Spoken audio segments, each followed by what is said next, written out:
Okay, here is my group of 5 people.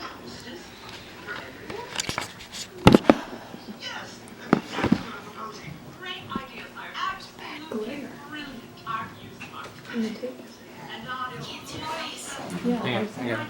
Just go. Can you see me? Okay. You are what you eat, as the saying goes. If that were the case, what would Americans look like? If you were to walk around as a giant greasy cheeseburger or a bowl of super thick cheesy pasta, would you rethink the type of foods you are consuming? The American diet has changed so much over the past 50 years. Some of the biggest factors in the American diet change are snacking, fast casual dining, social media, and the food costs. Snacking is now common because people will agree that those who eat 6 meals a day experience less cravings, but that's only because they're constantly quelling the cravings with meals, every 2 to 3 hours each day. Each meal must limit approximately 300 to 400 calories per meal for the average adult consuming 1,800 to 2,400 calories a day, according to the U.S. Department of Agriculture. Calories are used as a measurement tool to calculate the energy a food or beverage provides from the carbs, fats, and proteins, which should balance out with the amount of energy physically exerted throughout your day. So every time you bite down on a burger or slurp up a smoothie, your body makes thousands of metabolic reactions in order to process the nutrients you've eaten. Calories from food and beverages are combined with oxygen and release the energy your body needs to function based on height, weight, gender, and age. You gain weight when you consume more calories than you burn. The American markets tend to have a basket full of fruit available. However, if you're anything like me, you like your apples cold and your bananas to be yellow instead of brown. I have noticed in many of those fruit baskets that they don't look very appealing, nor are they advertised well. Most of the more nutritious snacks options, such as granola bars, fruit, water, and juices, are more expensive compared to those with less nutritious snack options. When you can have a soda for the same price, or even 20 to 30 cents more, then you're more likely to pick a soda since it has more flavor and it's the better tasting option. Snacking is encouraged by many nutritionists and nutrition-based programs due to the saying that if you feed your body every 2 to 3 hours, then your body won't go into the starvation mode, and it won't hold on to that food since there is no other foods coming in. Snacking can be a good or bad thing. Many people snack out of boredom. I have caught myself doing this more than a handful of times, and it is easy to snack when you are bored because you are not keeping your mind occupied. Your body thinks that your mouth should at least be occupied if your mind's not. They aren't always choosing healthy snack options. Some Americans grab a bag of chips, and by the time they realize it, they've finished almost the entire bag. Some, however, are better at choosing healthier snacks, such as an apple with peanut butter, carrots, or even celery sticks. The big thing that I have come to find about snacking is the portion of your snack. A snack should be just that, a snack. It should not be the same size of your meals.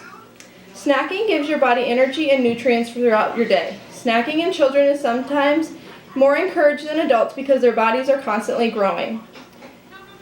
Snacking should be but a limit of twice a day or between each meals to choose the more healthier nutrition snacks for those little ones with the correct portion recommendations. For those recommendations, you can check out choosemyplate.org.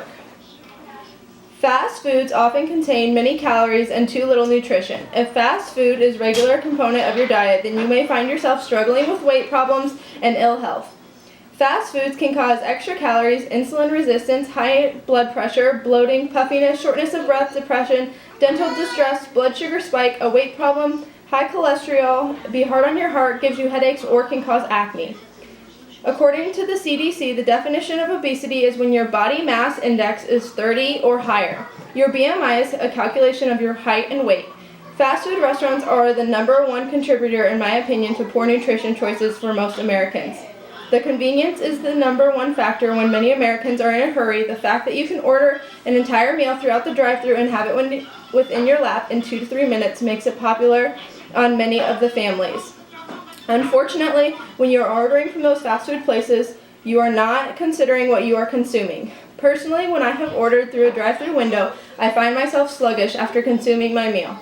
I am not receiving the energy and fulfillment I should after I nourish my body. Have you ever thought of yourself to sit on social media for so long? Have you ever found yourself aimlessly looking through Pinterest to plan your next weight loss diet or your meals?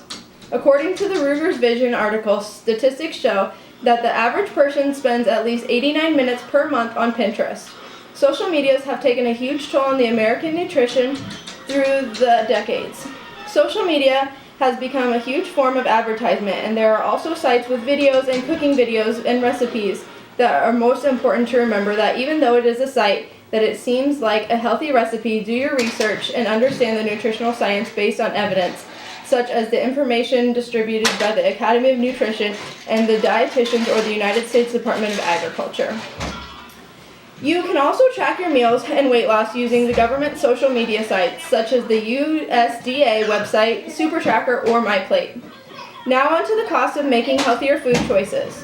When I hear someone's claim that healthy foods don't cost more, I find it that the unhealthy ones are just that much cheaper. I can just shake my head. I don't know about you, but the more I focus on buying fresh, minimally processed foods, the more money I seem to spend. Luckily, there are people at Harvard to back me up on this. A 2013 study from the Harvard School of Public Health found that eating a healthy diet rich in fruits, vegetables, fish, and nuts costs about $1.50 more per day per person than eating an unhealthy diet full of processed foods and refined grains. Sounds like pocket change to some, but that's an extra $2,200 per year for a family of 4. You can spend a lot more on a pound of fresh fish than you could on one box of fish sticks. I easily pay $1 more for a single orange. Organic chicken is $2 to $3 more per pound than a conventional. The whole wheat pasta is more expensive than white, and the dyed sugary kid cereals seem to be the only things on sale. Or at least it's fruit snacks over fruit, but no fruit or veggies. The best shopping advice I can give is to try not to get overwhelmed. The organic, GMO-free, dye-free, local, fair trade, etc., is enough to make your head spin. Prioritize and find out what you like to buy locally or organic, because everyone's priorities are different. But for me, spices and noodles aren't as important as fruits, veggies, and meats. Then make a meal plan. This is something I have started recently, which I know when I am cooking and that I have all the ingredients ahead of time, then I have no excuse for not cooking, which saves us from eating out, then also saves me from the repeated grocery trips to the store for just a few things. Every time that happens, I end up spending at least $50 more each trip. I try to shop around and look at your ads. Watch for the stores on the days they get fresh produce in, and although it is rare, some days you can get fruits for the same price as you could a granola bar. You must also watch for those already sliced fruits, already seasoned meats, and just those overall convenience foods which will cost you more. If your health is something that is important to you, I highly recommend paying more attention to what you are consuming, and changes don't have to happen right away. Start out your day one day at a time. Track your foods and educate yourself on what you are consuming. I bet you'd be surprised. And although the American diet has changed so much over the past 50 years due to the convenience foods, the food quality, and our constant struggle with the social media food attempts and the fast food convenience, also those costs of those better food choices, in the end, you're the one that is making the decision on what you purchase and what you allow yourself to consume. So take care of yourself, because the best thing you'll ever invest in is you.